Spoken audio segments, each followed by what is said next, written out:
When I was 29, I had a major impactful event happen to me. It changed my viewpoint, it changed my direction, it changed my life. I was 4 months pregnant at the time, and my husband decided he didn't want to be married anymore. Didn't want to try, just didn't want to be married. That was mind blowing to me. I was overwhelmed and I had no idea what I was going to do because my whole life was wrapped up in being a wife. Um, so I pulled myself together, being the strong, independent woman I have become. I pulled myself together and I transferred my job to a town that had a college in it so that I could finish school because I had no formal completed education, and I bought a house. Life was good for a couple months, and I had my child, and I went to try to go back after maternity leave, and my boss was like, "You didn't have maternity leave, like we get that you had a kid, but we didn't hold your position." And so I had no job, and I really had no idea what I was going to do. I was very worried. I had a newborn, I had a mortgage, I had, life expenses, and I didn't know where the money was going to come from. I had a little bit in savings, but not very much. I think it was $1,000, which would have paid for 1 month, and it wasn't enough. And I struggled. I struggled for a little while, for a few months, and then I was finally like, I can't do this. So I sold my house to stay out of bankruptcy, and I moved into a dingy basement apartment in town, and I couldn't afford it. So I lived off my credit until my cards were maxed out, and I had no more credit left. I had no marketable skills, no completed formal education, and so I struggled to find a job. So I threw myself into finishing my degree. I took out the maximum loans that I could just so that I could survive, and it still wasn't enough. I remember sitting on my living room floor after changing my baby and putting him down for a nap and just being completely frustrated and full of worry and trying pretty hard not to cry because I had just put the last clean diaper on my son, and I had no idea how or where the money was going to come from for the diaper that I was going to have to put on him when he got up from his nap. So I called my mom, because that's what we all do, right? We call our moms or our best friends or whatever, and we vent. So I called my mom, and I was like, "Mom, what am I supposed to do?" And she's like, "This too shall pass. You'll figure it out, and maybe you should get a job."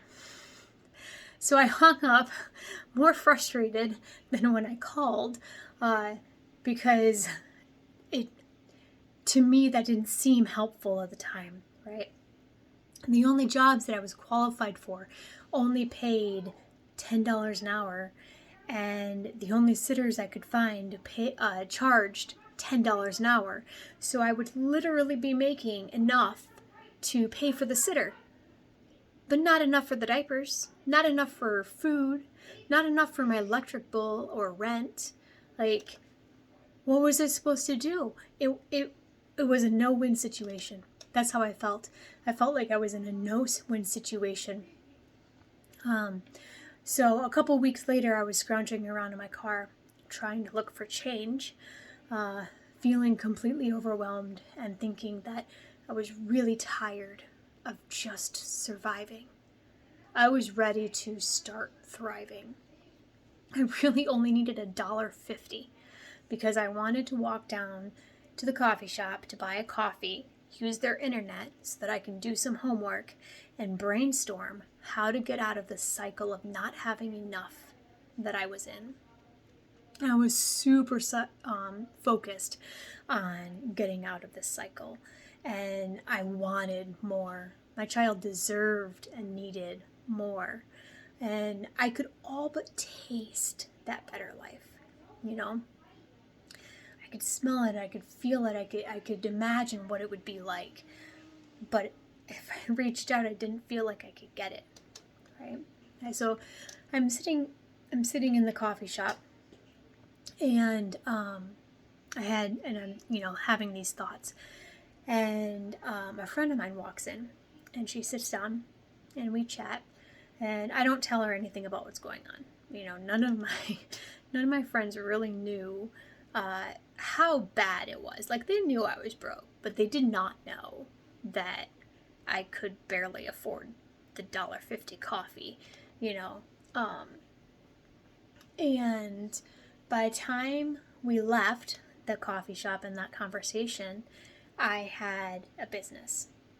And it wasn't just an idea, but I also had an idea and a couple clients as well. And I needed that boost. I needed that help that she gave. And I'm pretty doubtful that she will ever know quite how much of an impact and how much of a difference that made for me. Had that, not just listening, but the help that she was able to give. 10 years later, I still have that successful business. I've grown it. I've multiplied it. I've made it into a business because it was just a business idea with a couple clients. And it's now a full-grown business that I'm hoping to sell this spring. Plus, I have 2 other businesses in various stages of growth. I have the farm that I dreamt of having as a little girl, and I have a fantastic, sexy husband. I have a fabulous luxury car, and I don't have to scrounge in my car for coffee money. It took effort, and I did have help. I hired coaches.